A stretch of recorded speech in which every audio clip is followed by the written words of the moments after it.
Ja, El, för lite 8 så ska man väl helt över kvar se det. Det var det kanske det.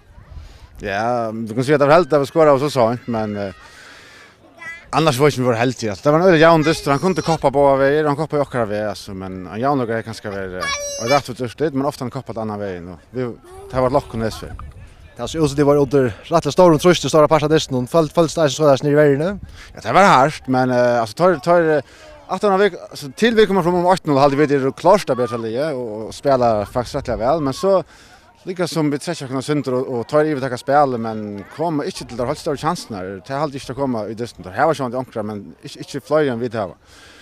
Och man tar av spela och till tungt att spela med dem, de spelar väl det men vi klarar att hålla dem en rymliga väl från chansen och vi klarar så att snurra målen till ändan.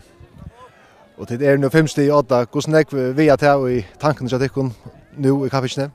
Ja, vi är inte stora tanken. Så det är gott att vara 8 men till rättliga länge vi har rätt än så det har också av det som. Alltså vi har vunnit hela dessen det att jag glädjer till dem akkurat nu.